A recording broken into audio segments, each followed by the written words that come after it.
ఏమంటే మైదానంలో కూర్చున్న మనందరికీ కాలులో ముళ్ళు గుచ్చుకుంటే ఎంత బాధ ఉంటుందో మనకు తెలుసండి. తెల్లవారి ఆ నొప్పి భరించలేక కాలు కింద పెట్టలేక కుంటుకుంటూ నడుస్తుంటామండి. అంటే బాధ ఒకవేళ కింద పెడితే నొప్పిగా ఉంటుంది అని నడకనే మార్చుకుంటాం ప్రియమైన వారలారా. కానీ ఈ తలలో ముళ్ళు గుచ్చుకుంటే ఎలా ఉంటుందో మనకు తెలుసా ప్రియమైన వారలారా? ఈ తలలో ముళ్ళు గుచ్చుకుంటే ఎలా ఉంటుందో మనకు తెలుసా? యేసుక్రీస్తుకు తెలుసు ప్రియమైన వారలారా. మనకి కాలులో ముళ్ళు గుచ్చుకుంటే ఎలా ఉంటుందో తెలుసు, కానీ ఈ తలలో ముళ్ళు గుచ్చుకుంటే ఎలా ఉంటుందో మనకు తెలియదండి. అది ఎవరికి తెలుసో తెలుసా? యేసుక్రీస్తుకు తెలుసు. ఆయన అధికార మందిరములోనికి తీసుకుని వెళ్లి ఆయన బట్టలు లాగివేసి ఎర్రని అంగి తొడిగించి రెల్లు ఆయన చేతికిచ్చి ముళ్లతో కిరీటము నల్లి తల మీద గుచ్చితే ప్రియమైన వారులారా ఎలా ఉండాలి చెప్పండి? ఆయనకి ఎలా ఉండాలి చెప్పండి ప్రియమైన దేవుని పిల్లలారా? తల చుట్టూ ముళ్ళు గుచ్చుకుంటున్నప్పుడు ఆయన బాధ ఎలా ఉండాలి? ముళ్ళ కిరీటం పెట్టగానే సరిపోలేదండి. ఇదిగో ఈ భుజాల మీద బరువైన మ్రానును పెట్టారు.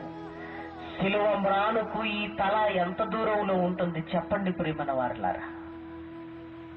ఏమండి, కాలుకు తలకు ఎంత దూరం అంటే ఇంత దూరం అంటాం. ఇదిగో ఈ భుజం మీద ఉంటున్న శిలువ మ్రానుకు ఈ తలకు ఎంత దూరం ఉంది చెప్పండి? ప్రక్కనే కదండి.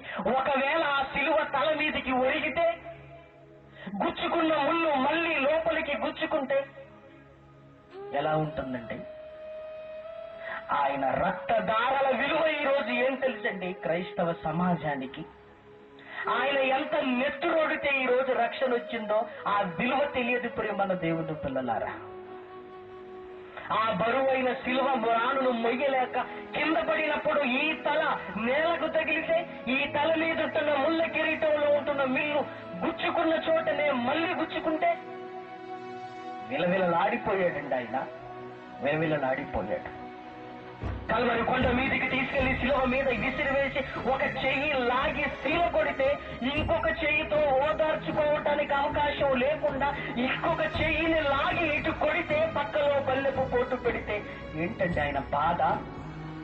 నిన్ను పరలోకానికి చేర్చడానికి, నీకు రక్షణనివ్వటానికి, నీకు పాప విమోచననివ్వటానికి ఒక ఆకారం 2000 సంవత్సరాల క్రితం నలిగిపోయిందయ్యా, నలిగిపోయింది. ఒక మహాలోకానికి నిన్ను తీసుకుని వెళ్ళటానికి బైబిల్లో రాయబడిన ఆ మాటలు మర్చిపోయారా?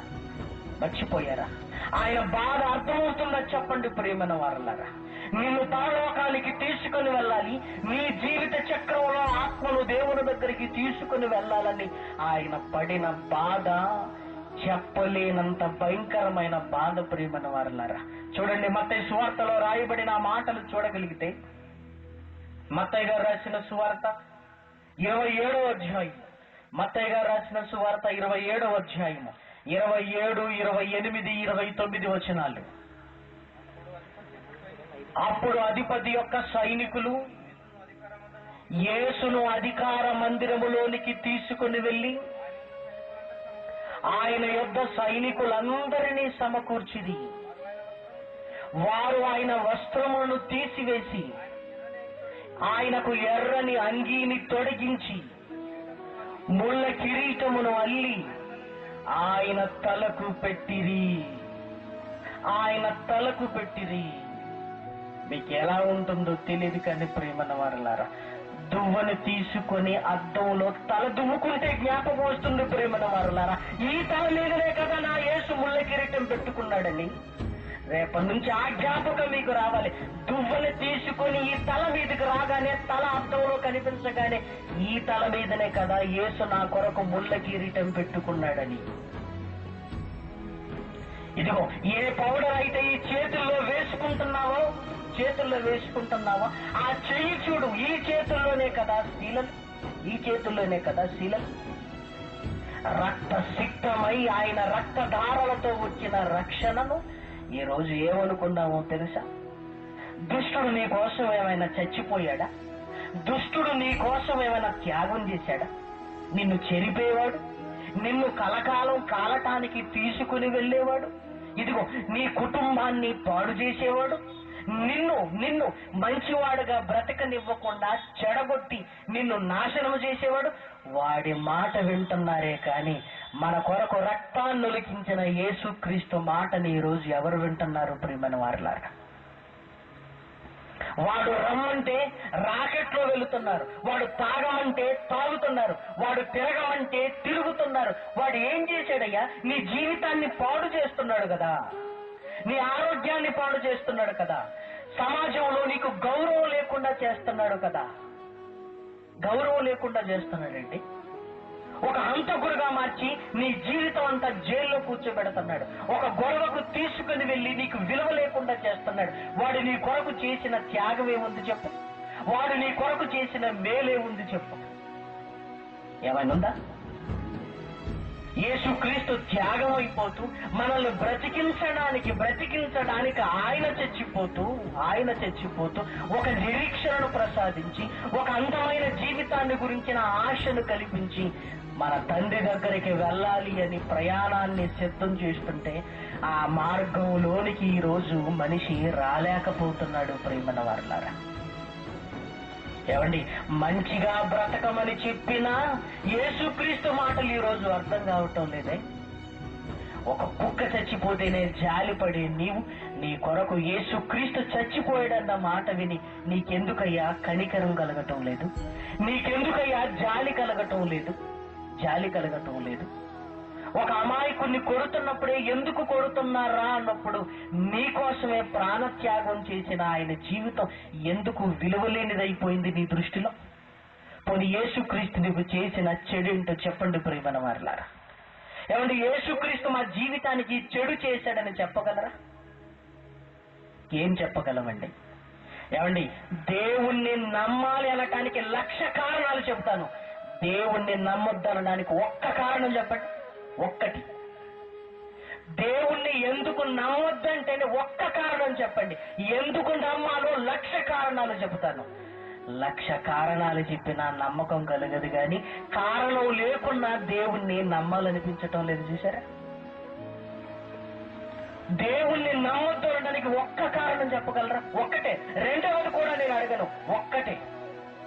నమ్మటానికి 1,00,000 కారణాలున్నా మనిషి నమ్మట్లేదు కానీ నమ్మకపోవడానికి కారణం ఏమీ లేకున్నా దేవునికి దూరమై బ్రతుకుతున్నారంటే సాతాను చెరపడ్డాడు ప్రియమైన దేవుని పిల్లలారా. మిమ్మల్ని మంచిగా బ్రతకనివ్వకూడదని కంకణం కట్టుకున్నాడు. ఇదిగో మీరు అంతకంతకు చెడిపోవాలని మీ జీవితాలతో చెలగాట ఆడుతున్నాడు వాడు. ఇంకెప్పుడు అర్థం చేసుకుంటారండి? ఇంకెప్పుడు? చావు దగ్గర పడుతున్నప్పుడు ఇదిగో నీలో ఉంటున్న ఆత్మ మహాలోకానికి వెళ్ళటానికి సిద్ధపడవలసినప్పుడు చచ్చిపోయిన తర్వాత ఏం జరుగుతుందిలే అనుకో. శవాన్నైనా నలుగురు మోసుకుని వెళితేనే శ్మశానానికి వెళుతుంది, దానికయ్యేదే వెళుతుందిలే అనుకుంటే వెళ్ళదు. మన్నైనది ఈ వెనుకటి వలనే మరలా భూమికి చేరాలంటే నలుగురు మోసుకుని వెళ్ళాలి కదా ప్రియమైన వారలారా.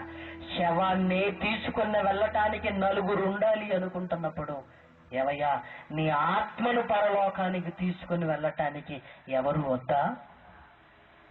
శవాన్ని మోయటానికి నలుగురు ఉండాలి, కానీ మరణించిన తర్వాత నీ ఆత్మను తీసుకెళ్ళటానికి నీకొక ఆయన ఉండాలి. ఆయనే యేసుక్రీస్తు ప్రియమైన దేవుని పిల్లలారా. నలుగురు శ్మశానంలో వచ్చేది పాతి పెట్టడానికి, ఒకడైన యేసుక్రీస్తు శ్మశానానికి వచ్చేది నిన్ను పాతి పెట్టడానికి కాదు, పాతి పెట్టిన నిన్ను తిరిగి లేపడానికి. పాతి పెట్టే నలుగురు కావాలా, లేపే యేసుక్రీస్తు కావాలా? ఈ రాత్రి ఆలోచించుకో. శ్మశానానికి తీసుకుని వెళ్ళే నలుగురు కావాలా, శ్మశానంలో నుంచి పరలోకానికి తీసుకుని వెళ్ళే యేసు స్వామిని జీవితంలోనికి కావాలా? ఎవరు కావాలి?